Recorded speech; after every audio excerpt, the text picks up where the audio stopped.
ọ̀rọ̀ tí mínísítà tó ṣẹ̀ṣẹ̀ kọ̀wé fipò sílẹ̀ ní gẹ́gẹ́ bí mínísítà ọ̀rọ̀ náà lórílẹ̀‐èdè Nàìjíríà, èèyàn olóyè Adébáyọ̀ Adélabú ẹni tí ó gbayé mọ̀ sí Pẹ̀nkẹ́lẹ́ Mẹ́ẹ̀sì. Ọ̀rọ̀ tí ọkùnrin ọmọ bíbí ìlú Ìbàdàn ní ìpínlẹ̀ Ọ̀yọ́ náà, ọ̀rọ̀ tó máa sọ ó máa ti di awuyewuye ńlá. Bẹ́ẹ̀ ni àwọn ọmọ bíbí ìlú Ìbàdàn ní ìpínlẹ̀ Ọ̀yọ́ iná ti bẹ̀rẹ̀ sí ní máa kìlọ̀ fún Adébáyọ̀ Adélabú Pẹ̀nkẹ́lẹ́ Mẹ́ẹ̀sì wípé gbogbo nǹkan ni àwọn lè gbà ó, bíi ti kí èèyàn rí Olúbàdàn ilẹ̀ Ìbàdàn bíi káwọn rí fínkọ́, nítorí pé ìtẹ́ ńlá, ìtẹ́ ọba ńlá táwọn fi ń ṣeré rárá ní ìtẹ́ Olúbàdàn ti ilẹ̀ Ìbàdàn. Ǹjẹ́ kí ni Pẹ̀nkẹ́lẹ́ Mẹ́ẹ̀sì tó sọ tó di awuyewuye? Ẹ rántí pé lọ́sẹ̀ tó kọjá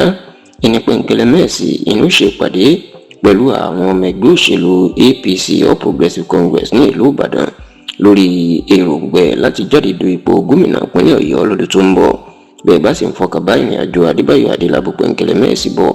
ọdún 2019 nínú kọ́kọ́ wọnú òṣèlú tó díje du ipò gómìnà ìpínlẹ̀ Ọ̀yọ́, ṣùgbọ́n tó jẹ́ pé gómìnà Ṣèyí Mákindé inú fi ẹ̀yìn ẹ̀jẹ̀rẹ̀ tí ó ṣe ipò kejì lẹ́yìn gómìnà Ṣèyí Mákindé nígbà tó tún dọdún 2023. Adébáyọ̀ Adélabú tó sá kúrò ní ẹgbẹ́ òṣèlú All Progressives Congress APC nígbà tí ó rí tíkẹ́ẹ̀tì gómìnà wọn gbà, ó sá lọ sínú ẹgbẹ́ òṣèlú Accord Party. Ṣùgbọ́n tí gómìnà Ṣèyí Mákindé tó tún lù lẹ́ẹ̀kejì, kódà kò rí ipò kejì ṣe lásìkò yìí bí kò ṣe ipò kẹta. Lẹ́yìn ìgbà náà sì ni ààrẹ Bọ́lá Ahmed Tinubu ló yan Adébáyọ̀ Adélabú gẹ́gẹ́ bí mínísítà ọ̀rọ̀ náà, ṣùgbọ́n láti lè díje du ipò gómìnà fún ìgbà kẹta. Adébáyọ̀ Adélabú ó kọ̀wé fipò sílẹ̀ lọ́sẹ̀ méjì sẹ́yìn, tó sì jẹ́ pé ó ti wà ní ìlú Ìbàdàn ní ìpínlẹ̀ Ọ̀yọ́ níbi tó ti múra fún ètò ìdìbò abẹ́lé gómìnà ẹgbẹ́ òṣèlú APC. Ṣá o,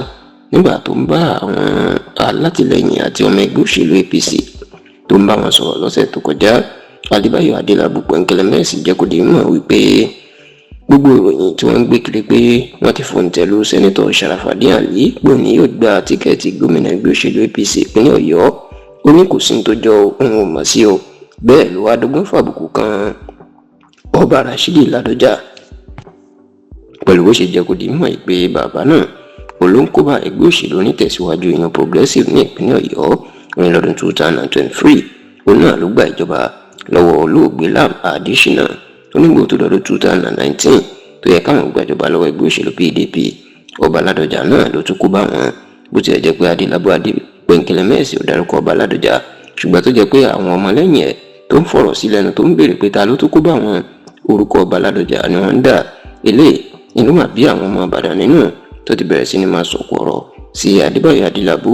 Bẹ́ẹ̀ lọ́rọ̀ ti fẹ́ dàbí ẹni tó fẹ́nu kọ fún un, ṣùgbọ́n tí Adébáyọ̀ Adélabú tó ti fọ̀rọ̀ síta o pé àwọn èèyàn ni wọ́n ṣe ọ̀rọ̀ ń gbọ́ o, òun tako Ọba Ládọjà, bẹ́ẹ̀ lòun sọ̀kò ọ̀rọ̀ sí tóun sì ẹ̀yẹ kábíyèsí nítorí pé bàbá òun ni kábíyèsí jẹ́.